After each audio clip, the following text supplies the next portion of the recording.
Ay ayun nga't nakaguhit na uli. Ay di aringat uumpisahan na. Sinong iguguhit? Aba ay ang greatest shooter of all time. 4-time NBA champion mula sa Golden State Warriors. Walang iba kundi si Stephen Curry. Nung isang araw mga rin lumaban sa semifinal match kalaban ng bansang Serbia na pinangungunahan ni Nikola Jokic. Ay nung magising ako'y lamang ang Serbia ng Siam. Sabi ko'y aba may lula ay makakahabol pa kaya. Ay nung crunch time na naghalimaw na si Lebron, si Durant at si Stephen Curry ay ayon nahabol at nanalo. Kaya sila ang lalaban sa gold medal match kalaban ng bansang France na merong Rudy Gobert, Evan Fournier, Nicolas Batum at ang alien Victor Wembanyama.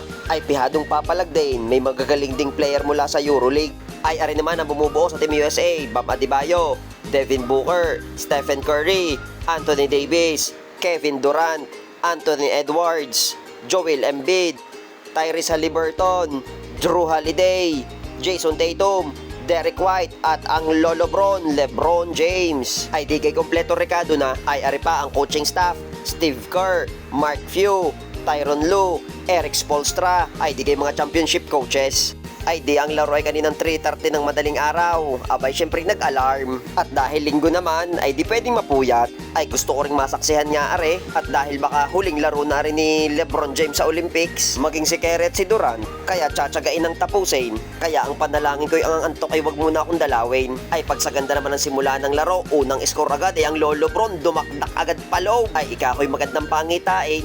Ay pagkakaganda pa ng suot na sapatos ng paring LeBron, ay parang LeBron 21 yun na kulay gold. Ay dun sa buong laro naman hindi masyado nagkakatambakan. Dikit na dikit lamang ang laro. Ay kaya kahit sinong manalo, abay deserve nila yun. Ay ginagawa ang lahat pero kay Team USA. Ay kaso nung crunch time na, papatapos na ang fourth quarter, nagluto na si Chef Curry. Aba piruin mo, 4 na sunod-sunod na 3 points. Gusto ko sanang sumigaw kanina nung ako'y nanonood kaso'y magigising ang aking katabi, si Nanay at si Bunso. Ay di tinataas ko na lamang ang aking kamay na nakatres sa ere para makapag-celebrate. At nung pahuling 3 points nga ay nako'y nag-night-night na si Stephen Curry. Ay alam na, tapos na nga. Ay di natapos ang laro, 98-87, panalo Team USA.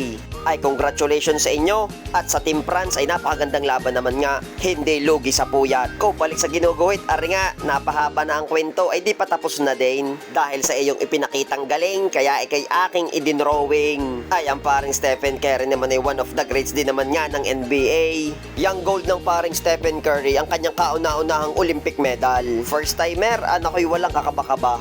Sanay na. Ay gusto nyo din hong i-drawing ko si LeBron James o kaya si Kevin Durant, ay sabihin nyo lamang at ating gagawin. Ay aringat, tapos na, kamukhaga, abay pwede na. Siya hanggang din na lamang ho. Salamat sa pagsama sa kwento. Paalam!